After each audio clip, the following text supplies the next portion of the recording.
Hello, everyone, and welcome to this week's edition of Pass the Controller. We actually have a rather big group today for this episode. Today we have Justin, Amy, Rabbite, and Zach. For those of you who have never seen the show before, what Pass the Controller is pretty much a video game discussion roundtable with a little twist.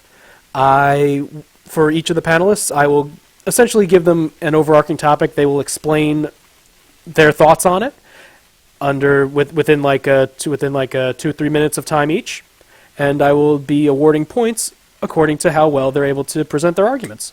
And after the two main topics are done, we'll be moving to a showdown round where the top two scores will be going one-on-one with a couple quick-fire topics, and at the end, we'll crown ourselves a winner for the episode. Okay. So without further ado, let's get right to the topics. Our first topic tonight stems from more of the fighting game community, in that some of the community leaders for the game Dead or Alive have essentially instituted a soft ban on sexy costumes for tournaments. It was essentially an attempt to help change the image of the Dead or Alive series. Basically trying to move it away from just nothing but over-sexualized fighter designs and bounciness to essentially try to make the rest of the world take the game a bit more seriously as a fighter itself. So, what are your thoughts on this? Justin, I think you were frothing at the mouth on this a little earlier, so we'll start with you. Well, my thing is everything, you're going to see more and more of this, unfortunately. I think thanks to Gamergate and all the impact it has had. At last week's GDC, Gamergate was everywhere. Almost every panel included talking about it. And so you will see soft banning as a form of censorship to try and negate some of that, unfortunately.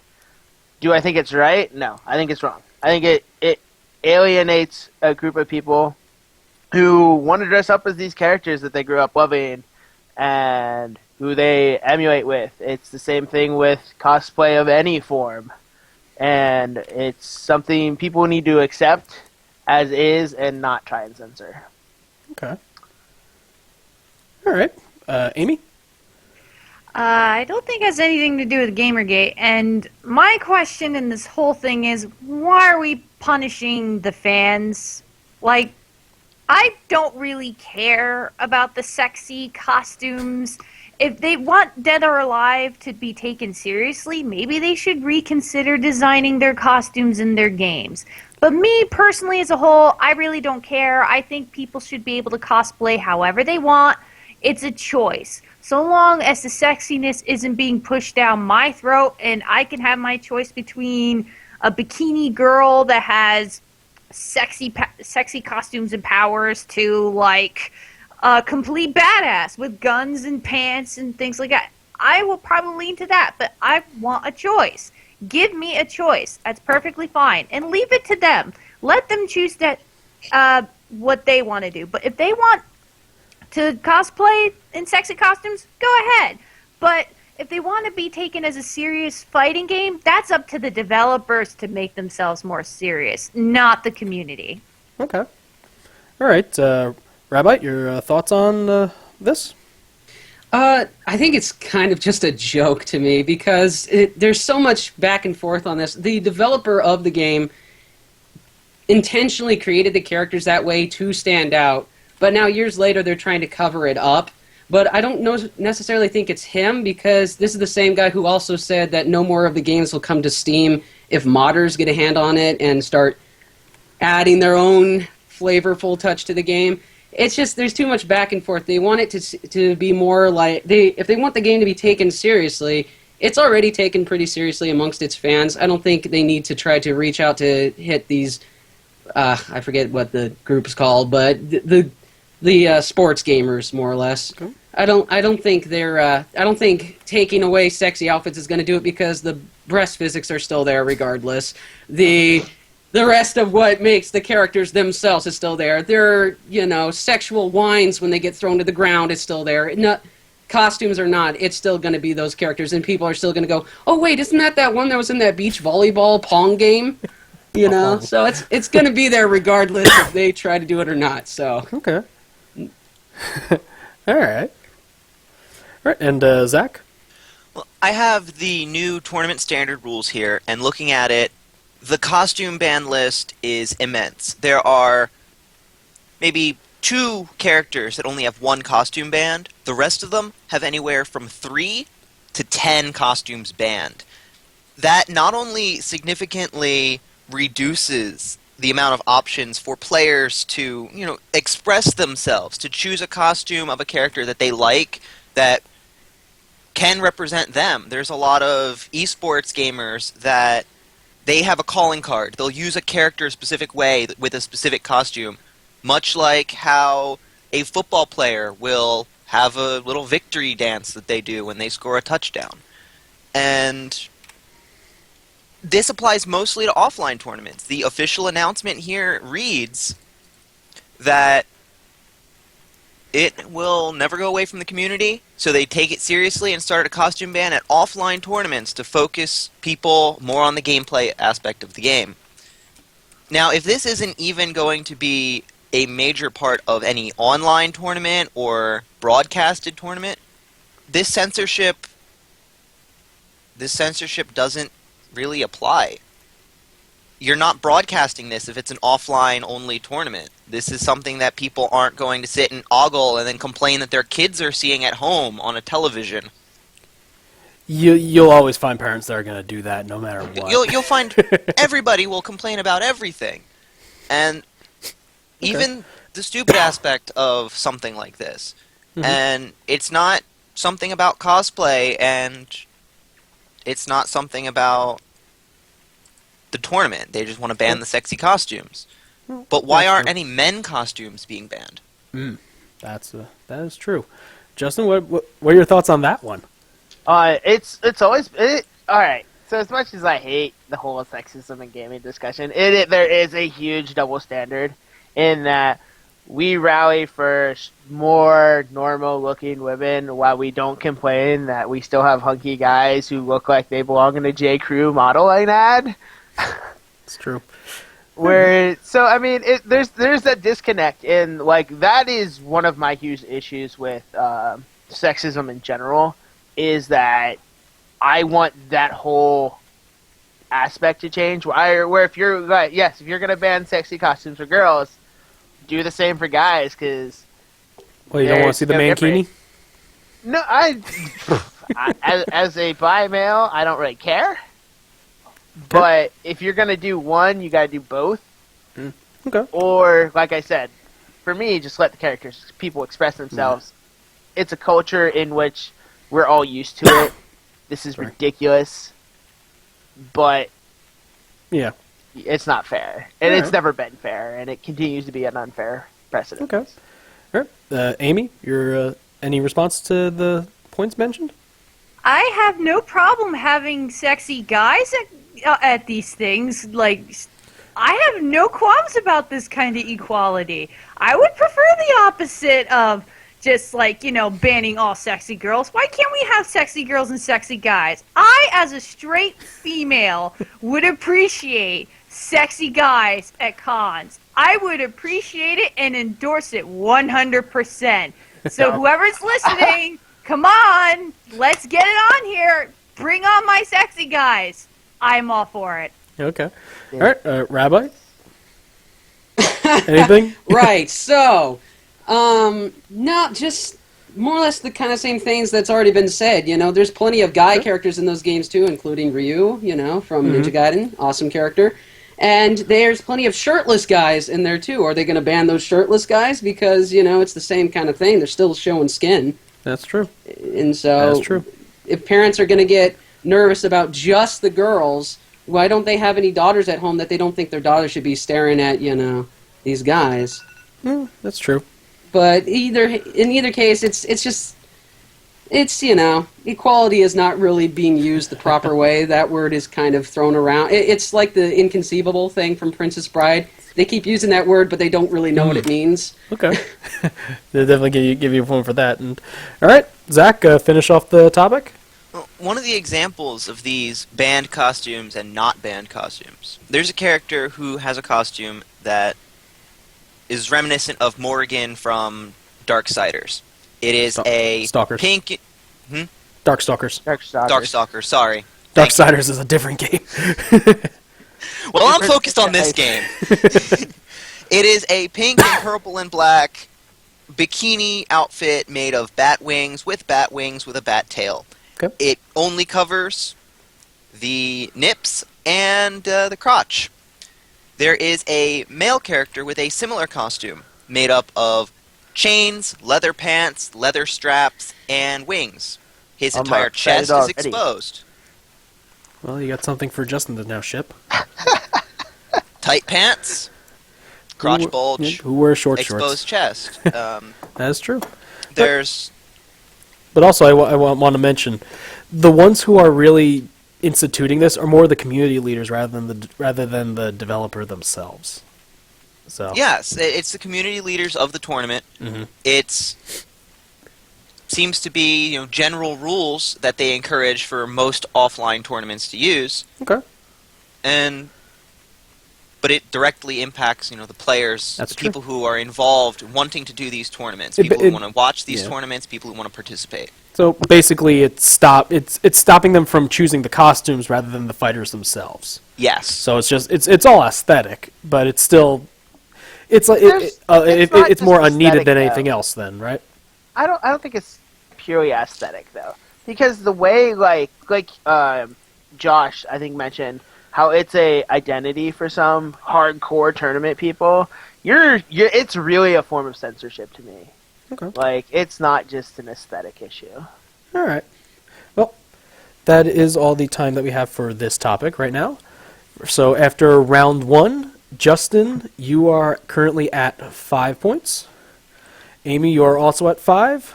Rabbite, you are currently at 7.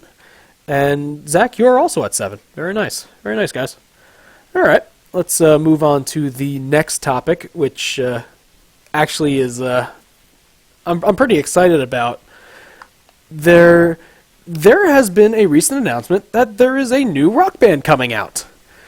So, after so many years, they're finally bringing the game to next-gen systems, and supposedly, as what the devs have been saying, all your old downloaded songs from the previous games, in addition to the older controllers, they're going to be able to work on the next gen system. So all those controllers that were collecting dust over the years, if you hadn't sold them yet, they should work. But the thing that I want to bring up is, can a game that relies on so many peripherals be a good seller nowadays? Even though it is Rock Band, and that's probably one of the more premier examples, could a game with that relies on the peripherals really survive in the market today? So that's the question I ask you guys, and this time we'll start with Zach. I want to talk about Nintendo. They have had so many peripherals and gizmos and gadgets for any of their consoles, and Nintendo's still doing good. Not all of the peripherals are still relevant. They have rebooted some of them in the form of the Wii Zapper, coming out from the old NES, whatever it was, the Super Blaster. The light gun. Light gun. Zapper gun. Yeah, it's recycling things, and they're still doing well. Most of Nintendo is based on some quirky new gameplay mechanic or peripheral device. Rock Band and Guitar Hero, those games, most of them run on USB. That's true. It's not like it's a brand new thing to put a controller into. It's not like it's something crazy that needs to be reconfigured every time you set it up. You plug it in, and it should work. I can imagine I can imagine that these guitars and these drum sets and all of this stuff working well into the future as long as USB remains supported in some fashion on future consoles. And that you take care of the stuff. Well, of course. All right, Rabbite, thoughts? Yeah, so part of what happened before with the game, and the reason why it fell out, is that they oversaturated the market with too many games per year, and one of the things that they want to do this time around, is have one game that will last several years that they continually update and add to, like an MMO. So that aside, as for the peripherals, Skylanders, Disney Infinity, and Nintendo Amiibo, all specifically Disney Infinity requires a peripheral, and it's selling better than the other two options. And it's been doing well for a while. They're adding Tron to it lately, so it does work. You know, nowadays everyone's kind of used to buying a new cell phone whenever the new one comes out and dropping the old one. They're used to kind of having to have the new toy that comes out to play with. But when it comes to something like Rock Band, they haven't actually said that the old stuff will work right away. They said they're in talks with both Microsoft and Sony to get them to work. Okay. But, you know, that they probably will.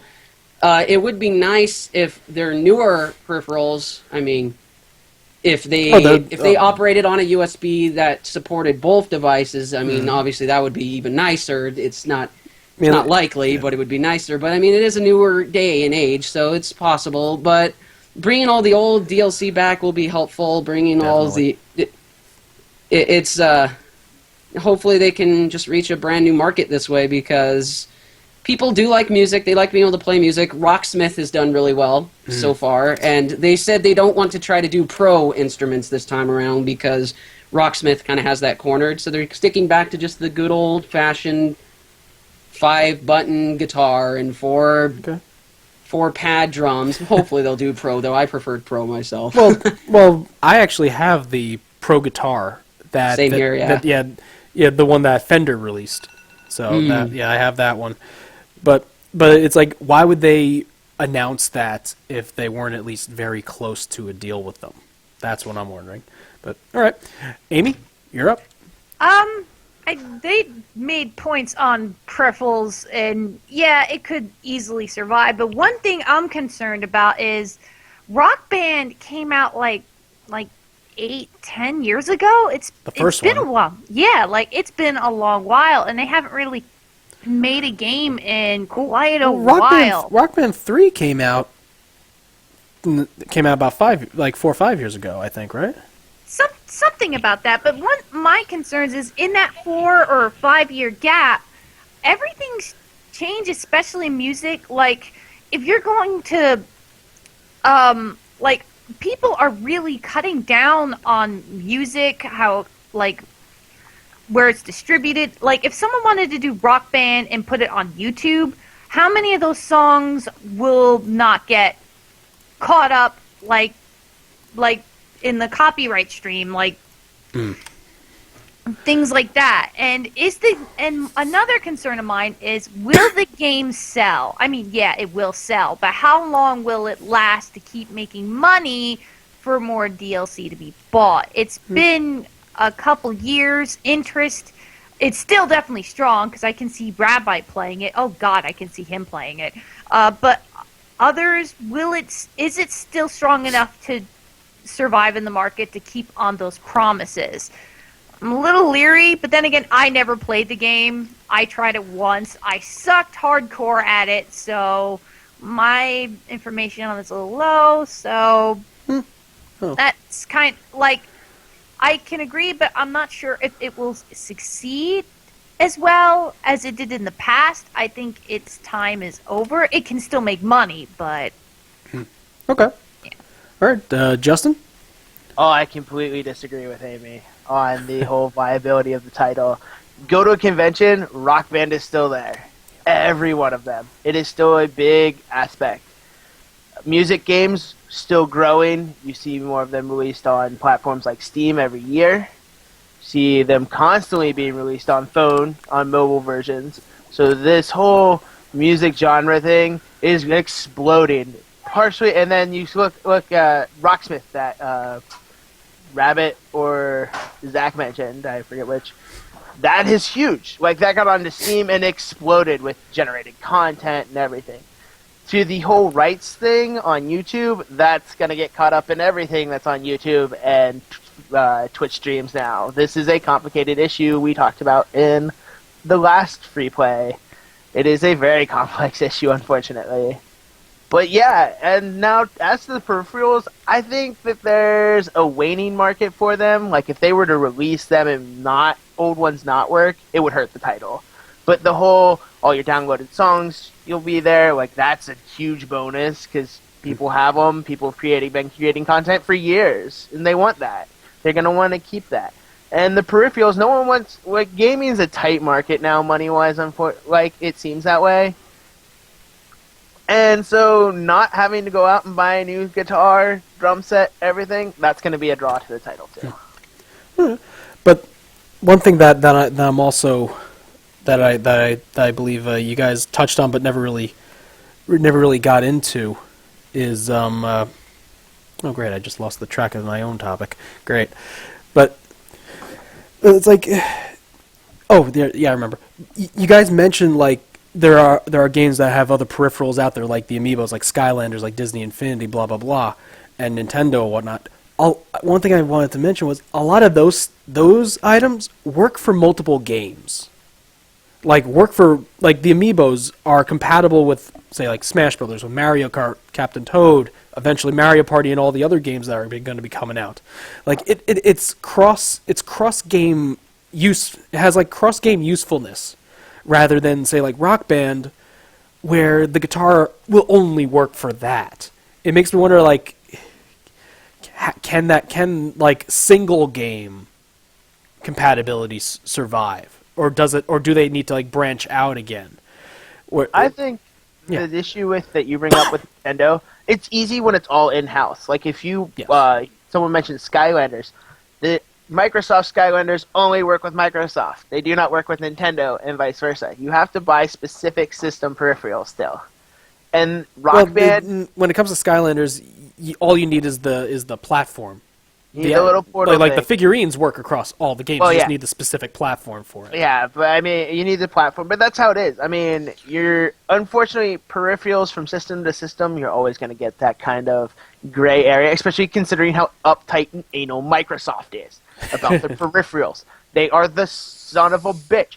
Like, my one for them, my computer won't work with my Xbox, and vice versa, even though they should sometimes, because Microsoft's is a bunch of shitty little douchebags about it. And you get that, and I hate that. I hate that about Microsoft. You know how much I hate Microsoft as a company. I loathe and despise them.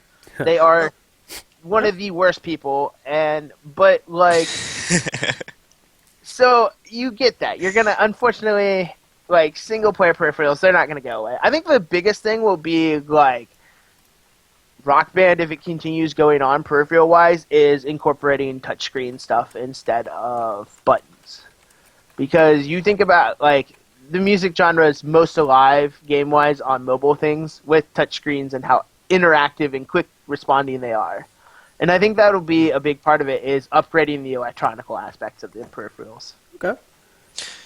Yeah, go for it. With the touchscreen for peripherals, I want to bounce between this and rhythm games as a genre and the can Rock Band peripherals be used for anything else. Okay. I think that touchscreen would not be a good idea for Rock Band, except for on a mobile device or something of that sort, mainly because when you have the controller in your hand, when you have the drum set in front of you, you don't want to have to look down to make sure that you're touching a screen in the right spot. You want to have that button there. You want to know that that's the button you're pushing and that you're pushing it down. Unless they turn it into a tablet game. If they run it on a tablet and you tap it there, that's fine. Okay. There's a new Japanese arcade near where I live, and they have music games. They have tons and tons of music games. They have Japanese music games, and they have Rock Band. They have several Rock Band stations. They have one that's drums, one that is guitar, one that's two guitars, actually, And those games you can play in sync with each other. And I have never seen that station open. People are still playing these games, even at an arcade where you have to pay per song to play. Oh, right, yeah. Yeah, there's one at the Dave & Buster's by me. That Yeah, just like that. That yeah, it's basically Yeah. you pay your coins, you play like 2-3 songs, and then you go for top score or whatever.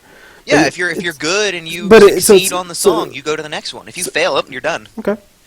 So it's essentially it has viability, just might not be in this form then. I think in this form it can still work Okay. because you're paying once for the game. You're maybe paying for some extra songs, and yes, DLC songs carrying over. That's thousands of songs.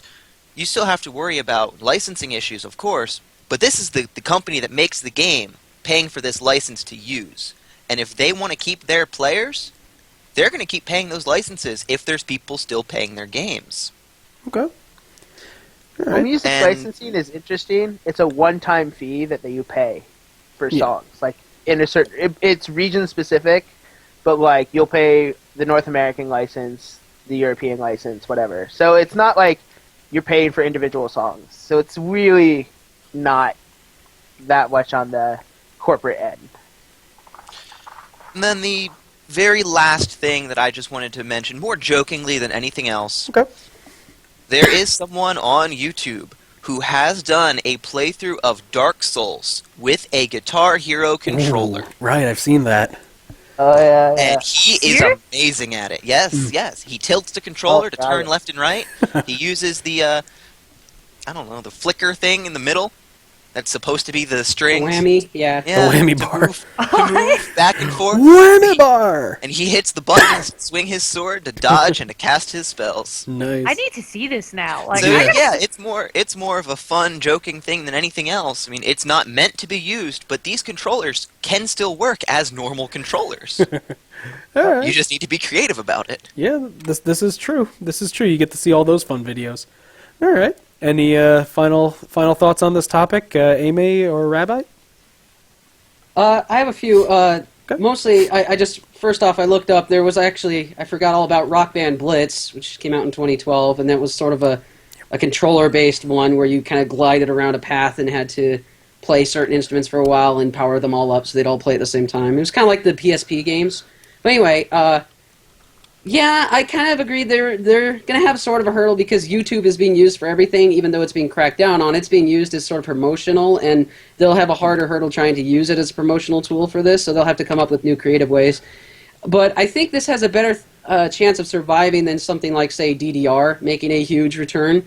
DDR is great and all, and it still survives in arcades, but bringing it to the home, it's still a very niche market.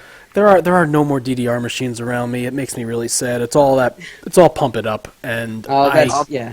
I hate that Pump It Up replaced DDR. But bonus point So for much. mentioning. Yeah. But bonus point for bringing DDR into this. But I'm just going to quickly go through these other ones I had written down. Final Fantasy Theatrhythm, the newer one, is existing on a DLC market now. They're saying it's going to be the last one, and DLC will keep it going for a while, and it's doing really well. So if they do that with Rock Band, it could survive for a while, pretty interestingly. One of Playing the that things right that was now. mentioned earlier was incorporating maybe new peripherals as it goes on to adapt, in making the game be more interesting. DJ Hero was a really fun kind of spin-off that they made. But I If think they that brought back- DJ Hero is more of a one-time thing because it was, but if they brought like We have a it. more Like, I have that DJ game. It's type fun, thing, but- yeah, I have both of them. It's pretty fun. If they brought that kind of back and mixed it in a little bit, it could be fun. Oh god, That would dubstep's be still sweet. working. with the whole synth board peripheral, DJ Hero would have been badass. Yes, It was yeah. limited, unfortunately. That's true. Mhm. Or just keyboard hero. That would work too. So I still think there's a good chance for it to live if they kind of keep adapting. There's a lot of potential for them to just keep adapting and making it a much better program, more features. Maybe bring back the ability to let you put your own band's music in there if you're like a startup band. They kind of did that a little bit. It was Well- kind of sketchy, but But they still did it. It They was did it, still an so- option. if that option comes back around, that could help. If they promote that more than the game itself to help bring up new up-and-coming artists, it could help. Yeah, that's true. There's definitely a lot of potentiality with player-created content overall. Rock Band's never really tapped into too much, but it's always kind of been in the background for him. Okay. Yeah, that's true. All right. Well, anyone have any final words before we close off this round?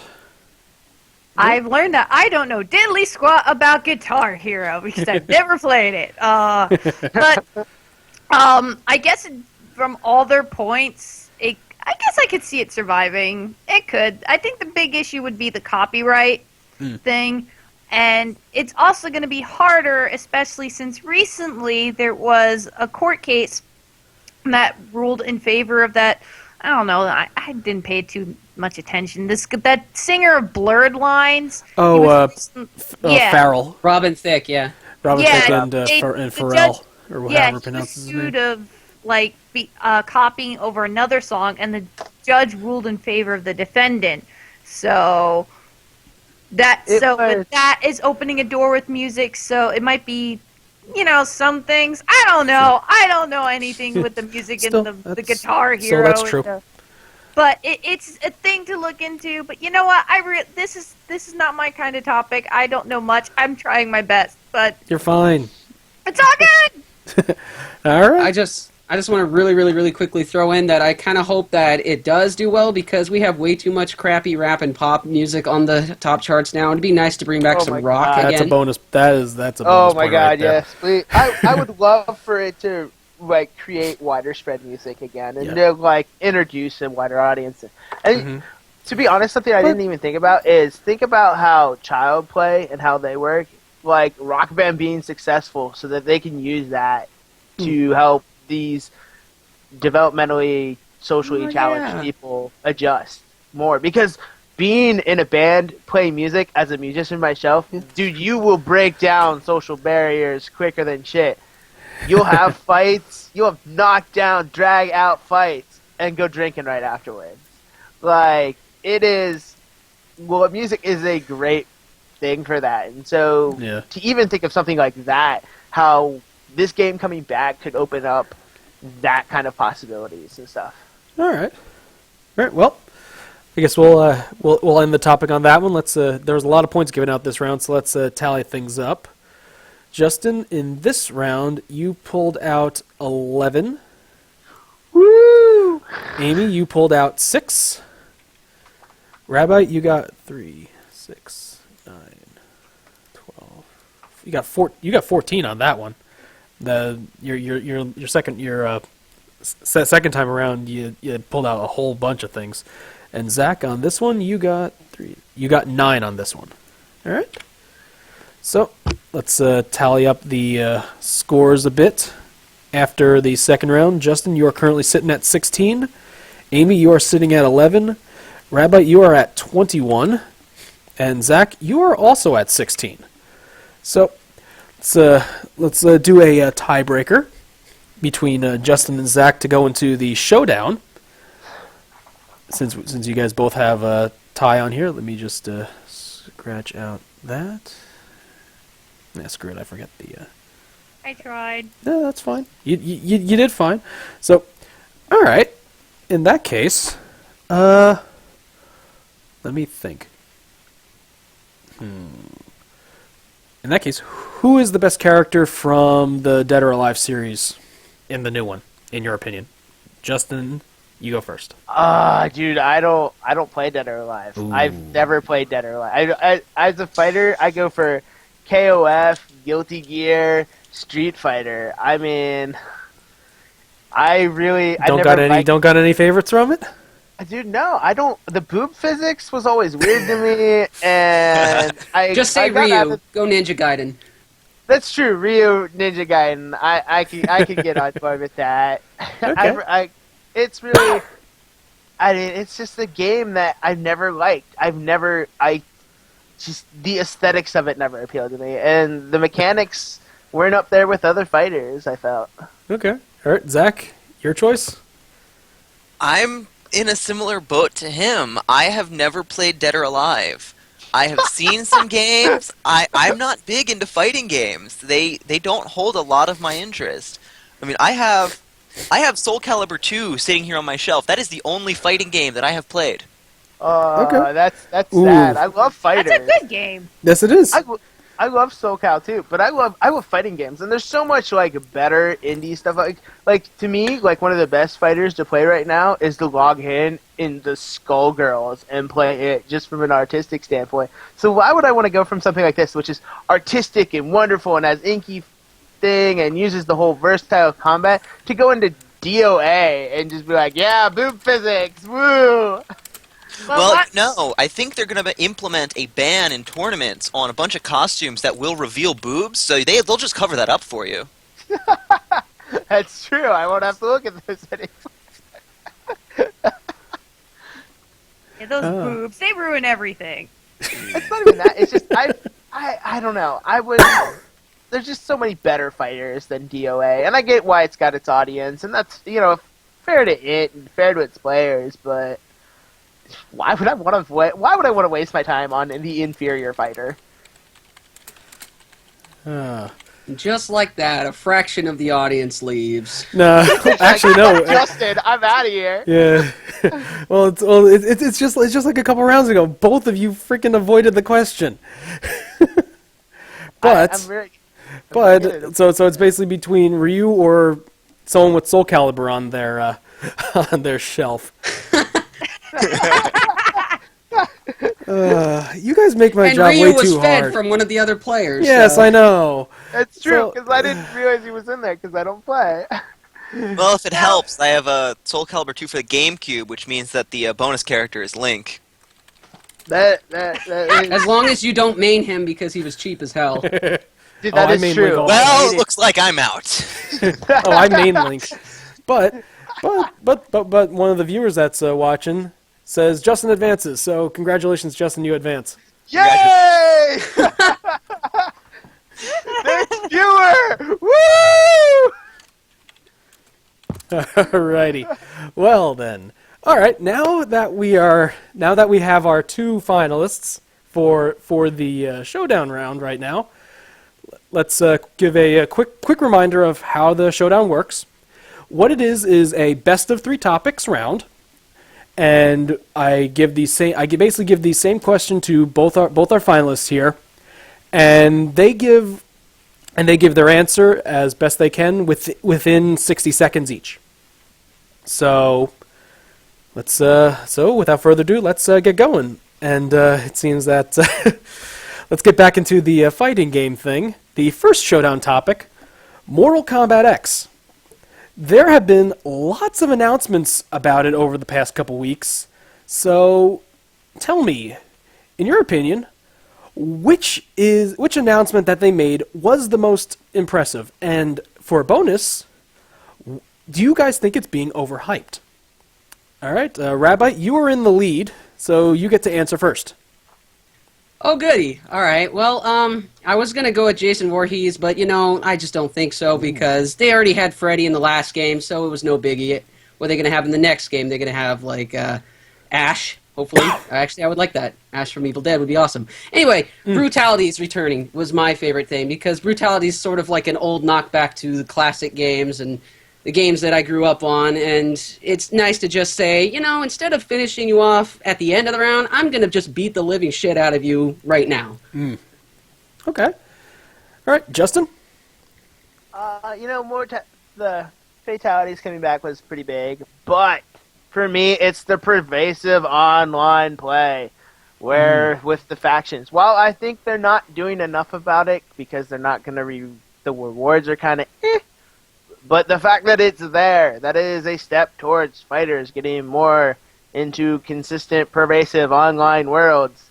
That to me is exciting because it's, to me, that's what fighting is. It's playing other people. Screw the AI. Fuck the AI. Give me another player to fight because that's what I love. I love that interaction between players. So that's it for me, is the pervasive online world. As to it being overhyped, if anything, this game is being underhyped. They're so tight-lipped about this game. We don't even have a full character cast, and this game is, in a month, supposed to be on shelves. We've only just seen gameplay video Friday. And looks good. They're still saying there's going to be stages, more features, everything. So, definitely not overhyped as a game. Okay. All right. Well, honestly, for me, for me, I love both of them. Honestly, both of those things are really appealing, but I will say, since in the previous games, the brutalities were... It's like all they did was just explode into bones and pieces. It's like there wasn't anything special. This one, the brutalities, they're specially done for each of the characters. So it's like, they basically beat the tar out of them, but it's like they add their own types of moves. And say like if Scorpion uses his sword and does like a sideward slash, the guy gets basically torn in half. So yeah, I got to go with the brutalities on this one. I am so excited about the brutalities. So the thing for me with brutalities, so Rabbite gets the point for this round. As an afterthought for the brutalities is I really want them to be impacted by this different stance system that they're supposed to be doing, this style thing. If brutalities are not impacted by styles, I'm going to be so pissed off. I will literally find NetherRealm and punch them in their fucking throats. I would just be like, BAM! What the fuck is wrong with you? Throat punch. Can I add something on the hype thing off the record? Yeah, go for it. I just wanted to say that I actually, as far as the overhyped comment, I don't know. I think they actually have hyped it up a lot, and I actually don't mind so much that they haven't said the full cast list, because nothing's worse nowadays than the fact that everybody is having to know everything before they play a game. I miss the days where you would be playing the game, all of a sudden, holy crap, a new challenger, but who's that? And then they get excited. Jigglypuff! Yes, exactly. And not only that, I feel like they've been revealing like a new character every month, you know. It's like it's not like they haven't held back entirely. Where on the other hand, I haven't heard that much from other fighters like Street Fighter. I've only heard like maybe three characters. It's like Ken. It's like you have the usual Ken, Ryu, Chun-Li, and Charlie, which looks awesome. Charlie was a cool reveal, but I mean that's not a whole like that's only like 5. The weird character for me in Mortal Kombat is Cassie, because she looks as old as her parents. And she's supposed to be 20, and Johnny Cage and Sonya are supposed to be in their like 40s or 50 or like probably their 50s now, which that's going to be interesting. But we got to move on. They don't look it, and it's weird. It's basically in that regard. It's basically you either look like in your 20s or you look like Gen. But so that's about it. So all right. Well, the next topic is what I like to call a buy or sell. WoW World of Warcraft is implementing a game time for in-game gold payment system that's similar in effect to EVE and WildStar. Think this trend will now continue in more games now that it's been picked up by essentially the largest MMO out there? Or is it buy is like if you think it will continue, or sell if you think it's just the fad and it won't really catch on, and why? All right, since we had Rabbite last time, Justin, you go first this time. I'm sorry, I can't buy or sell this. It's going to be in the middle. MMOs are a weird market in that you are constantly trying things. What WoW does, not everyone's going to do. What Final Fantasy does, not everyone's going to do. So, for me, I like this system. It rewards the longest playing and most dedicated players, because they're obviously the ones with the gold. So you're rewarding your loyal fan base, essentially. So I like that aspect of it. Only games like WoW and EVE can do it because they have the money. They're already made money hand over fist. WildStar's doing it too, and it's surviving. Well, WildStar's getting more people to play it. WildStar is barely hanging on until recently. They started picking up more players again. Like WildStar had a lot to start, dropped off, is starting to pick back up again, but they had to fix a lot of issues with PvP balancing and all that. There was a lot of system tweaking for WildStar. This gold system, though, it rewards those players who ride those ups and downs, instead of players like me who rush, get end-game content, get bored, go find another game, which is, in MMOs, as you well know, happens a lot. So, essentially, yeah. Okay. Rabbi, buy or sell? I'm going to go with buy, because they call them WoW clones for a reason with all these other MMOs. Everybody likes to rip off WoW and try to do it their own way, and sometimes WoW likes to rip off Pokemon and, add pets to their game. So, pet battles to their game. That's right. But, I think it will do well. I mean, it's worked for games like League of Legends and for their new Heroes of the Storm game, to not necessarily for the game time, but for buying stuff that you would usually pay with money with just continually playing the game. And it's a good way to reward people to keep playing, and it actually does help them money-wise later, because your thought process will be, well, if I play this all the time, I'm going to get a lot of money, but to play this all the time, I've got to buy months, but I want to have a few months in advance so I can just get everything.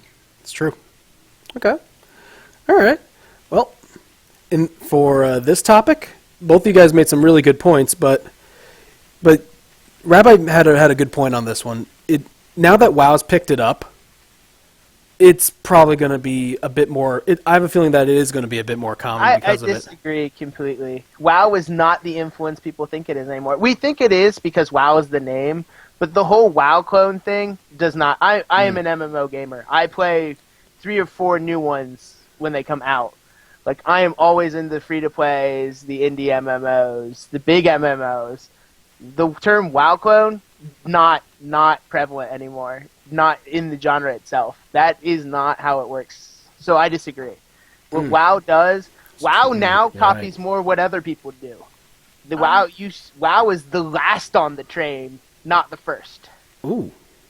You know, I know I'm not playing anymore, but I'm kind of surprised neither of you mentioned the fact that gold farmers are really bad, and that this is kind of a good way to combat that shit. Mm-hmm. I'm surprised. That is not. I don't agree with that. That is not proven the case. In fact, it only encourages them more because players can buy gold for generally cheap, less than the cost of a monthly subscription. It encourages gold farming even more than deterring it. Or discourages it because the money goes to the official people. No. Dude, No, gamers it does don't not. care. Yeah, gamers. I'm gonna bring this up. I don't have much experience with World of Warcraft, but I've played WildStar, and I have a roommate that plays WildStar all the time. And the way the WildStar system works is you go to their website and you can have a subscription for $14.99 a month, or you can buy cred. Cred is their 30-day game time. Yeah, it's their subscription for gold. For $19.99 for 1 month of cred, or 1 month game time. You then get this in-game cred item, and you can sell it on their in-game gold marketplace to another player. It's essentially officially controlled. It's an ownership controlled gold farm method. You're not paying gold straight to. You're buying. You're not going to pay gold straight to WildStar or straight to World of Warcraft. You're paying another player who has spent $20 on this game time. Yeah. So or however much it will be. And the reason World why of it's more Warcraft. expensive is because so people can't really game the system. So it works. But then again, But WildStar is a weird one with that. They're the only ones who have that type of system. Unfortunately. Eve does it too. Well, yeah, but Eve still has the issue where you can easily game the system. Like WildStars is probably the most controlled. But it's a good thing. It's a good thing. So if companies follow that kind of thinking, yes. Yeah. But back to the topic at hand. Yeah. Honestly, you both put out some very good points. So you know what? I'm calling this topic a wash, and we'll just move on to the next one. So now for the final topic of the showdown is what I like to call a versus topic, where we basically put two things on each side, and you choose who would either win in a fight or who's better, blah blah blah. In this week, the versus topic would be Chun-Li versus Mai Shiranui from the Fatal Fury series. Or is it Fatal Fury or King of Fighters? I think it's... Yeah, right. They're both the same, technically! Yeah. Okay, so who would win in a fight? Rabbite, you go first. Who would win in a fight? I'm going to have to go with Mai because, I don't really have a reason for why they would win in a fight because I don't know their characters as far as, like, battle-wise, because they're not usually the characters I play as much. I'm not very good at either of them. So I wouldn't be able to actually give an answer to that specific question. Okay. Justin?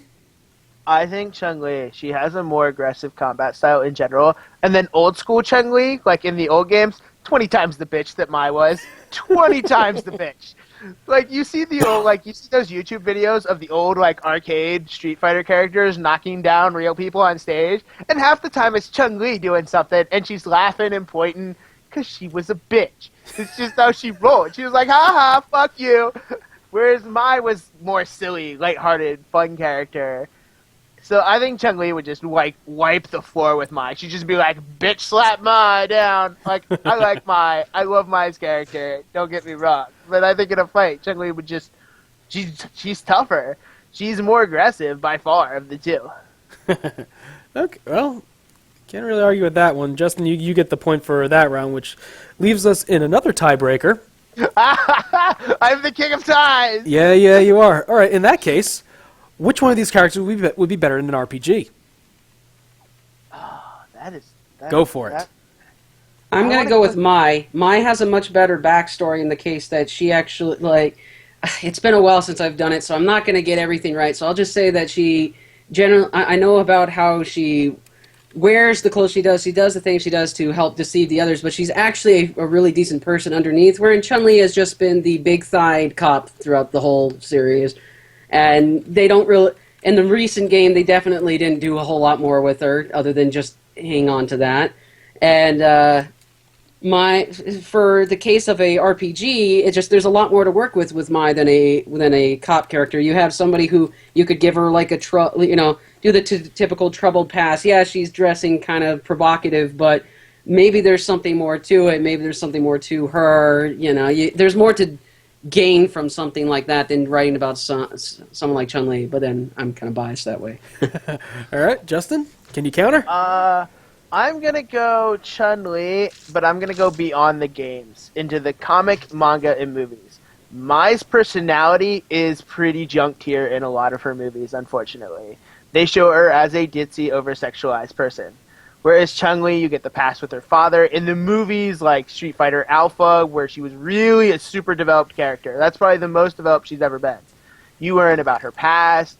They drop down her sexualized nature quite a bit. Smaller boobs, less revealing, less skin tightish type clothes. Her interactions with Ken and Ryu, you saw all that. You saw her as a person really more than you ever seen Mai. And when it comes to translating that to an RPG, that's the type of stuff I look at is what else is there? Like beyond fighting games, which don't always give us much story, unfortunately. And Chun-Li is hands down, partially because Street Fighter is the more developed series, unfortunately, but that's what we've got. That's what I've got to go on, is the sheer body of work for the two, and Chun-Li's the more fleshed out character, and I think would make more of an interesting RPG story. All right, end time. Ooh. Honestly, both of them I think could be really good, but honestly, Justin, you hit on a really good point. Just the depiction outside the fighting games already. So, at the same time, I'm going to point this out right here. Are any of those canon before you get into that? Because yes, because the Street question Fighter you comics, yes, they are. Alpha movies, that's all canon. Yep. Like But they canonize if you it all. took out all that there and just gone based on the video games themselves without Then any other media, could you still work Chun-Li as because a Street video Fighter game character? Alpha. Street Fighter Alpha's story was, you saw more story of any than Street Fighter Alpha as a fighting game was probably one of the most fleshed out story fighting games we were ever given. Okay. All right. Well, but before going into this, they are canon. So I got to give the point to Justin. And so, congratulations, Justin. You finally won one. My first win! You finally pulled one out. So, yes! Justin, you get 30 seconds to talk about what you want. Go. I want to talk about how Xenoverse is and how more people should buy it. Because I find this story kind of weird because I don't really like time travel. But as far as Dragon Ball goes, it's great. It's what you love. And when you can get on and play in the co-op environment, it's the fighting spirit's there in the game. It's great. So more people should get it. All right. Very good. All righty. In that case, well, thank you all very much for coming on today. Congratulations to Justin for pulling out the winner. And one of our comments mentions, is it over 9,000, Justin? Is it over 9,000? Yes. As I don't even like Dragon Ball games. Like, I do not like the franchise that much, and I don't like the games that much. But I love what Xenoverse is doing. I think, as far as anime games are going, Xenoverse is a huge step forward. Like, this is what more anime games need to look at Xenoverse and think, how can we finally capture what we like, what our anime says? All right. Well, again, thank you all very much for coming on the show tonight. Thank you all very much for watching as well. Had some pretty awesome comments in the section tonight. For Justin, Amy, Rabbite, and Zach, I am K7, and I hope you all enjoyed the show, and I hope to see you all next time. Have a great night.